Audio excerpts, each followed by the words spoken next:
Assalamualaikum warahmatullahi wabarakatuh. Kembali bersama saya Dedi Priyadi, inventor Priyadi Psychological Fingerprints. Video kita kali ini akan berbicara lebih jauh tentang bagaimana cara membaca hasil tes Priyadi dalam waktu yang singkat, tepat, dan terarah. Baik, kita ikuti video kita. Check it out. Langkah pertama, perhatikan nilai R di halaman pertama data tes Priyadi yang berada di ujung kiri bagian bawah. R bermakna reactive emotion. Semakin tinggi nilai R seseorang berdasarkan hitungan data statistik Priyadi akan menguatkan 4 hal di data tes Priyadi. Yang pertama, semakin tinggi nilai R seseorang, semakin seseorang itu dinilai kompetitif, memiliki nilai leadership role yang kuat sehingga dianggap berani bersaing dengan orang-orang di sekitarnya. Yang kedua, semakin tinggi nilai R seseorang akan menguatkan nilai mental alertness, bahwa seseorang dianggap memiliki sense of urgency yang tinggi, sehingga nilai R yang tinggi akan membuat seseorang itu lebih serius dibandingkan yang lainnya. Yang ketiga, semakin tinggi nilai R seseorang akan membuat seseorang itu memiliki need to finish a task yang kuat, memiliki tanggung jawab untuk menyelesaikan apa yang dia mulai. Dan yang terakhir, semakin tinggi nilai R di data tes Priyadi akan menguatkan nilai organized brain, bahwa seseorang akan tampak merencanakan apa yang dia kerjakan, detail, dan bekerja on target. Nah, nilai R secara umum bisa diklasifikasikan menjadi 3 bagian utama, bahwa nilai R dari 0 sampai 33% bermakna bahwa nilai R itu rendah. Nilai R dari 34% sampai 63% bermakna menengah. Nilai R di atas 64% bermakna nilai R-nya tinggi. Semakin tinggi nilai R seseorang juga membuat seseorang itu akan tampak lebih terlihat egois, berfokus kepada dirinya sendiri, self-centered.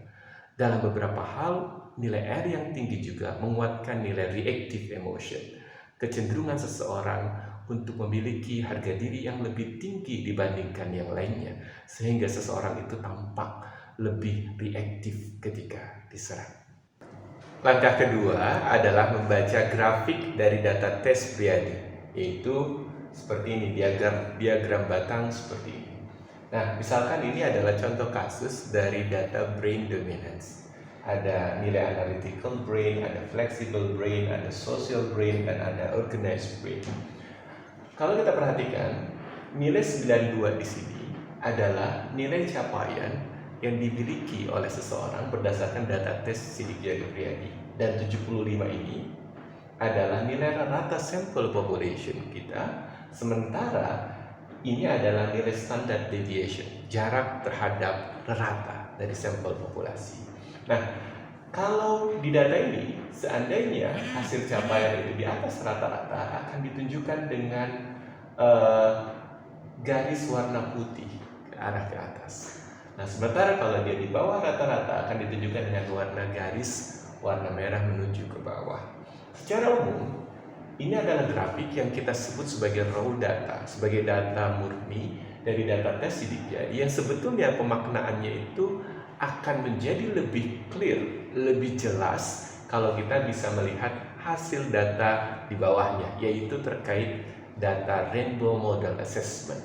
Yang ketiga adalah membaca data Rainbow Model Assessment.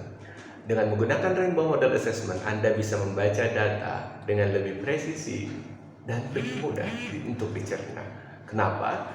Karena setiap warna-warnanya merepresentasikan pemaknaan yang berbeda berdasarkan data statistiknya. Misalkan warna biru dari data tes Priyadi ini yang ada di dalam model Rainbow Model Assessment bermakna performa seseorang itu baik pada traits kepribadian tertentu. Sementara kalau dia warnanya hijau, maknanya dia butuh usaha yang kuat untuk bisa mencapai level warna biru. Kalau dia warnanya kuning, maknanya usahanya harus lebih kuat lagi untuk bisa mencapai level warna biru. Sementara kalau traitsnya jatuh pada dots warna merah, itu maknanya ini adalah titik kelemahan yang bersangkutan. Yang bersangkutan harus berusaha sekuat tenaga untuk bisa mengantisipasi permasalahannya. Sementara kalau dia warnanya purple, itu maknanya bahwa secara kinerjanya boleh jadi sangat baik. Tetapi karena traitsnya itu kelebihan, melebihi jauh di atas batas normal, boleh jadi permasalahan kepribadian menyertai dari kuatnya performa tersebut. Misalkan kita lihat contoh kasusnya. Di contoh kasus ini misalkan nilai organized brain seseorang itu jatuh di level kedua warna purple, yang secara statistik maknanya 9 dari 10 orang yang sudah bekerja dengan yang bersangkutan mengatakan kalau yang bersangkutan itu adalah seorang yang organized.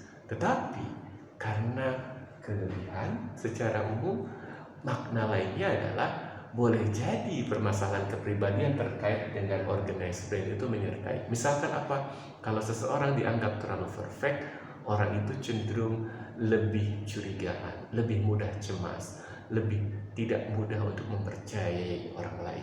Nah, kalau dia berada di warna biru seperti ini misalkan, contoh kasusnya, pada fungsi analytical brain yang bersangkutan itu dinilai memiliki performa yang baik. 7 atau 8 dari 10 orang yang sudah bekerja dengan yang bersangkutan menganggap bahwa yang bersangkutan itu kinerja analitiknya, logiknya, faktualnya itu sangat baik. Nah, kalau dia berada di level warna hijau seperti ini, pemaknaannya pada fungsi flexible brain bahwa sebagian besar orang melihat yang bersangkutan itu terlihat lebih kaku dibandingkan rata-rata orang lain. Kalau dia sekarang berwarna kuning di data ini, itu maknanya bahwa sebagian besar orang melihat yang bersangkutan itu selektif dalam memilih kawan. Dia adalah bukan orang yang secara umum bisa berkawan dengan siapa saja. Dia cenderung bisa berkawan hanya dengan orang-orang yang secara umum menurut dia cocok bagi dia. Nah, dengan pemodelan seperti ini, sekali lagi, kita bisa memberikan interpretasi data dengan lebih mudah, tetapi tetap presisi. Karena warna ini merepresentasikan data statistik untuk setiap peristiwa yang ada di data tes Priadi.